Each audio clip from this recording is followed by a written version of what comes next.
Je m'appelle Marie-Catherine, j'ai 46 ans. Je suis mariée, j'ai 3 enfants et j'occupe un poste de cadre dans la fonction publique. J'ai, depuis 2010, dans le cadre d'une promotion, pris un poste avec davantage de responsabilités. Je me suis beaucoup investie dans ce poste et j'ai donné beaucoup d'heures. Je travaillais à la maison le soir, le week-end. Et en 2014, mes charges et mes responsabilités se sont accrues. J'ai commencé à faire des petits malaises au travail, des malaises vagos. Et j'ai commencé à ressentir de l'angoisse. Je n'ai pas identifié ça tout de suite comme de l'angoisse, mais c'était des brûlures au niveau du ventre, au niveau du diaphragme. Et j'avais beaucoup de problèmes, on va dire, relationnels avec certaines personnes et des responsabilités qui m'angoissaient beaucoup. Par ailleurs, à la maison, j'avais des soucis, on va dire, familiaux avec mes enfants. Et fin 2014, début 2015, suite à plusieurs événements difficiles qui se sont accumulés, j'ai fait un burn-out. Ça s'est manifesté par un malaise vagal important, à la suite duquel j'ai commencé à faire des insomnies. Je ne dormais plus, je ruminais beaucoup mes difficultés la nuit, le jour aussi. Et j'avais beaucoup d'angoisse. Alors là, les angoisses, physiquement, c'était toujours ces brûlures au niveau du diaphragme qui se sont étendues à la poitrine et dans les bras, dans le dos. Au début, je ne savais pas trop ce que c'était et puis j'ai identifié ça comme de l'angoisse. J'ai pris quelques médicaments qui ne m'ont pas beaucoup aidé. Et puis j'ai été mise en arrêt de travail au mois de mars à peu près pour 6 mois. J'ai essayé de m'en sortir par des méthodes plus naturelles, on va dire. Donc j'ai fait de l'acupuncture, je me suis mise au footing et j'ai découvert la méditation. Au départ par le livre de Christophe André et par son CD. Donc j'ai commencé à pratiquer régulièrement, pas tous les jours, mais presque, un quart d'heure à peu près. Et au bout d'un mois ou deux, j'ai commencé à ressentir les bienfaits. Ce que je ressentais, c'était que ça permettait de me mettre à distance de mes ruminations et les observer plutôt que d'être immergée dans ces ruminations qui créaient beaucoup d'angoisse. Ça permettait de diluer en fait mes pensées négatives. Pendant la méditation, on apprend que oui, il y a des choses difficiles, des pensées négatives, mais il n'y a pas que ça dans notre vie. Et ça permet de diluer en fait ces pensées négatives en intégrant aussi ce qui va bien dans notre vie. J'avais lu aussi que le programme MBSR permettait de réduire les rechutes dépressives à l'issue d'une dépression, d'un burn-out. Donc moi j'étais vraiment en pleine dépression. D'ailleurs j'étais obligée de prendre des antidépresseurs au mois de juin parce que je m'en sortais pas. Je pleurais beaucoup et c'était devenu très difficile.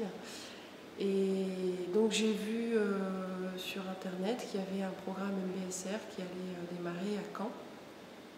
Et je me suis tout de suite inscrite, donc ça a commencé par une séance de découverte.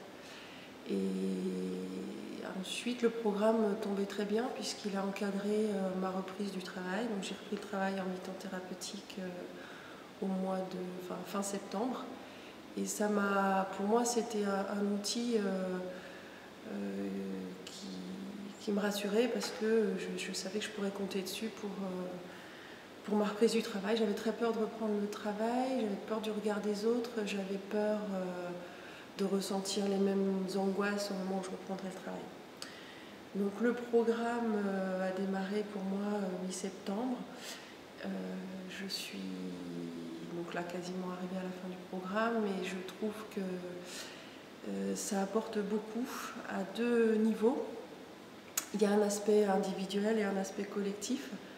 D'un point de vue individuel, moi, ça me permet de répondre à mes questions sur la pratique de la méditation, parce qu'on se pose, quand on est tout seul, on ne sait pas si on fait bien, si on doit fermer les yeux, ouvrir les yeux, etc.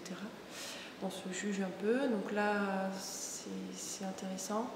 Ça m'a permis de prendre conscience de mon corps. Donc il y a des exercices physiques, de yoga par exemple. On a fait un exercice aussi sur on a mangé un grain de raisin, ça a duré une demi-heure. Et pour moi, ça a été une vraie découverte parce que je ne m'intéressais pas trop à mon corps. Et là, je me suis aperçue que, en fait, le corps nous parle, de par ses sensations physiques. Et moi, ça a changé mon alimentation. J'intègre de la pleine conscience dans ma vie, dans mes repas, par exemple. J'ai diminué mes quantités et j'ai amélioré la qualité de mes aliments, simplement en prenant conscience de ce que je pouvais ressentir dans mon corps quand je mangeais. Ça a été une vraie découverte. Et pour moi qui ai des problèmes de poids liés à l'angoisse aussi, c'est intéressant, très intéressant. Et je constate aussi que lorsque je pratique la méditation, parce qu'on a pas mal d'exercices à faire tous les jours en dehors des séances de stage, j'arrive à mettre à distance mes angoisses, mes pensées négatives. Et maintenant, j'ai plus d'angoisse en fait. J'ai vraiment retrouvé je trouve un équilibre mental, physique. Pendant le programme, on est en groupe, on est à peu près 10 personnes maximum.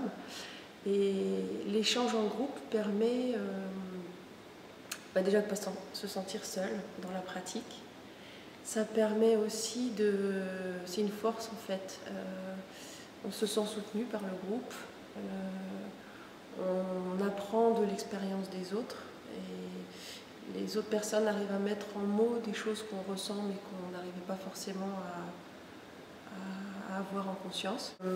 Aujourd'hui, j'ai vraiment envie de poursuivre la méditation, l'intégrer dans ma vie de tous les jours, par des séances de pratique quotidienne de 3/4 d'heure à peu près, et puis d'intégrer la pleine conscience dans ma vie en fait, pas forcément sous forme de séance, mais ça peut être quand je conduis ou quand je suis au travail, si je sens que je me crispe ou que je suis un peu angoissée, je m'arrête, je respire et on a appris qu'il y avait comment on appelle ça, un temps en fait entre ce qu'on peut ressentir physiquement et la réaction qu'on peut avoir, et utiliser ce temps pour se poser, pour prendre conscience en fait de ce qu'on ressent. Ça aide beaucoup à quitter des automatismes qui nous mènent, qui me menaient dans l'angoisse, quoi.